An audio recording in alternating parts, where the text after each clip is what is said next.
But we have lost a lot of knowledge, and that's really the difference to the talks we have heard in the morning session.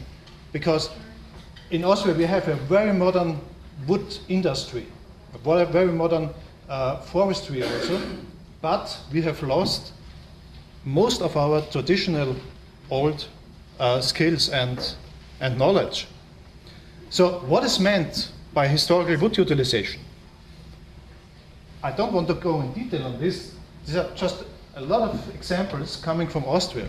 But what I want to state is everything which is dealing with wood is, for me, historical wood utilization. And also, not only historical, also prehistorical. So also if we go back in time. So if we go a little bit more in detail, we can talk about wood species selection, for example. That's one of the major focus we have at the moment. This is very strong related to wood quality. We are doing dendrochronological dating. That's the main background of our institute, of our working group. There are questions of conservation. There are the questions, we call it now rarely used wood species. So completely different to the situation in, for example, what we've heard in Cameroon, because we have lost this knowledge to use them. We had it before, but we have lost it now. Crooked assortment, you can hear a talk more or less at the same time in the main hall from my colleague Andrea. Forestry rules. We have a very old forestry law in Austria. I think it's the first one, the oldest one of the world. But the culture of wood utilization and so on. There's the question of arts, of crafts. It's a very big question in the background. Material and also intangible cultural heritage. And so on and so on. I don't want to go on all details. So what resources do we have to study historical wood utilization? So let's start back in time. So that's really archaeological. So you can see some examples from Austria. This is more or less from Bronze Age ongoing. So 3,500 years to more or less recent ones.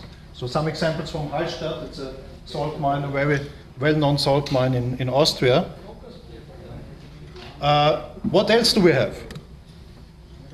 We have good luck. We have some very good, very nice collections in museums. So this is more the historical part, let's say. And we started to work on this.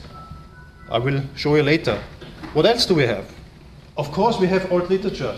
I'm German speaking, and I have good luck because if you look on 18th, 19th century literature, you can mainly find in German written.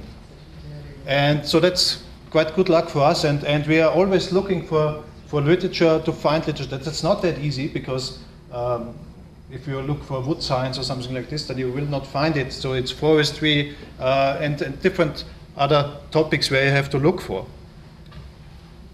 What else do we have? Archives, and that's a really hard job. And I'm not able to do this anyway. So here we need really the experience and the skills of historians. So that's really not possible for me to work on this, but I know from some very small parts that there's a lot of knowledge hidden, really hidden. What else? Yeah, and that's one of the most crucial points in Austria at the moment. That's oral history, let's say oral history, but also the knowledge of the craftsman. We have, in a lot of cases, we have craftsmen in an age of 90 years, something like this, still working a little bit, but there's no one coming afterwards. So we have really lost some arts on this way.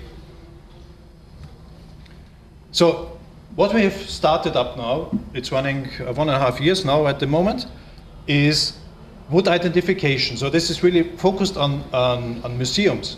So you can see one example.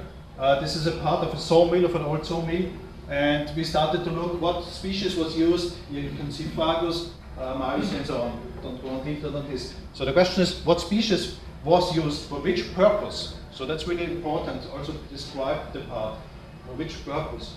And also the descriptions of load and stress. So what is really stressing this wooden part? Is it a mechanical behavior, mechanical stress? Is it the natural durability? Because the there will be fungi growing and so on and so on. So they could be completely different.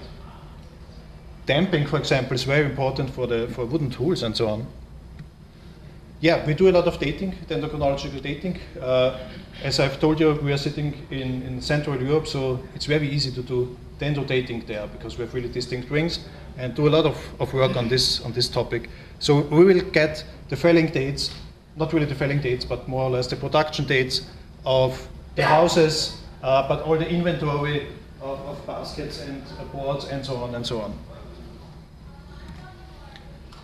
So at the end, the goal is putting this information we have or we will get together. So we have information on wood species, we have information on the load and the stress and so on, and we have hopefully the date itself. So we know when was it used, and we have also the geographical region, because we know where the things are coming from. So we can put this together in a database, and I have put here one example. So there could be a wheel, could be a part of it, could be a spoke. And if you look on this, then you know that mechanical stress is here. It's also dynamic mechanical stress here. And then we know that ash was used in Austria for these purposes. And maybe we have some dates also. And at the end, we want to describe the species by its properties and by the utilization. So the utilization more or less describes the properties. Of course, we have modern figures on properties and so on, but they're sometimes not really that good. One example, and it's also very different to, sorry once again, to Cameroon, because we were very happy we found 32 different wood species. So we don't have 80 anyway in Austria, but we found 32. But if you look on a wood market in Austria, you can find 8, 10, 12 different species, not more. That's all. But we found 32 different, and quite a high proportion. Almost 10% of them were shrubs. Not big trees, not tall trees. They were shrubs of 5 centimeters, of 10 centimeters in diameter. But they were in use. Why were they in use? Because they have very nice properties in some cases. So ideas for the future, that's the main thing also, I would say, also for this workshop here. That's also the reason why I'm holding this strange stuff here. There is the material heritage, okay, that's no problem. We have the museums, we have to safeguard the material goods as it is. Okay, that's very easy. It's not easy, but it's easy to understand what we have to do. There's the intangible cultural heritage. So Austria signed this UNESCO state 2 years ago, something like this, and we're quite happy. We have two traditions now on the list, on the national list. It's not on the international, it's on the national list. And it's the charcoal production, what's called Köhlerei in Austria, and also the utilization of resin. It's not the pitch pine, especially for the people coming from US, it's not the pitch pine, it's Pinus nigra, the black pine. We call it the Pecherei. So we have these two forest-related topics now on the list. Because if we look here on the description of the intangible cultural heritage, it's one point is knowledge and practices concerning nature and universe. It's great, because that's also forest. So that's really part of forest. And traditional craftsmanship, so that's the second part.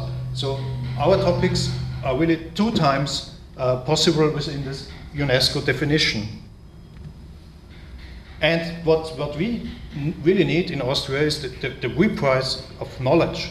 We have to find it again. For example, this one. We have found, the archaeologists have found very small wooden baskets in the salt mine in Hallstatt. This is about 800 before Christ, so 2,800 years ago. And they used a strand like this made of ash. And we know that in some small regions in Austria, in historical times, they produced baskets for shopping. No, they didn't go shopping, but they put picking fruits and so on and so on. They also used strands like this made of ash. But nobody knows how they produced it, because if you have a look on this, if you know ash, ashwood, it's a ring porous species, then you can see there's just a band of latewood. a single late wood band. How to produce this? It's very easy if you know it. You just have to hammer it. Because then you smash the early wood vessels, it's quite easy, and then you have splitted it into late wood bands, and these are very strong, very tough strands or bands. So this is also possible to produce any way of engineered wood products with very strong strands. So that's maybe an idea from the past times for the future. Also, we had these discussions a little bit on raw oil and so on, crude oil. Baskets is maybe the stuff which we can use or will use instead of plastic bags in future. But then we have to have some people who are still able to do this, to produce them, which is not that easy in Austria. Talking about new, at the end, let's say old assortments, that's what Andrea is presenting, parallel. So using of cooked trees, not only the straight trees, what sawmillers are using at the moment, all kinds. Also what we've heard from Cameroon, also using the branches and so on and so on. Also the branch stem connection, for example, was very often used. Yeah, and then we have this question mark, a big question mark behind sustainability. Austria is a very forested area. We have 47% forests in Austria, actually. So that's quite high amount. We are happy on this. But we still have to talk and discuss on sustainability. So we have sustainability in total in Austria because trees are growing more than we use. But if you look a little bit more in detail on a smaller scale, then it's sometimes not that sustained. And one idea is still, and this was cited also in the FAO report, the utilization of nowadays not used assortments, and that's in our case mainly the rarely used wood species. So maybe that's a part to get more on a sustainable way. It's okay. And what we started, and I hope I have the possibility to discuss a little bit on this, and I started to discuss also. We have started to go a little bit wider on this topic. So let's say in a regional sense. So we started to discuss these topics not only in Austria. We have invited a lot of different people coming from 12 European countries. It was just Europe. But focusing on 8 different scientific disciplines, and I really would stress this, that's necessary. That's really necessary, because we have ethnologists, we have archaeologists, we have historians, and so on and so on and so on. A lot of people, and also if you look here, we will have a lot of different scientific disciplines here. I think it's necessary to do this in an interdisciplinary way. And that was really a starting point, a very nice starting point we had in the museum. Very enthusiastic, and yeah, I will see quite a good future also in combination with the UFO group and so on. That's a problem. We are living in parallel worlds, let's say. So the dendro world does not know really that much on what happened so far in wood culture, vice versa. And yeah, I think we have to stress a little bit on this, maybe also within this workshop.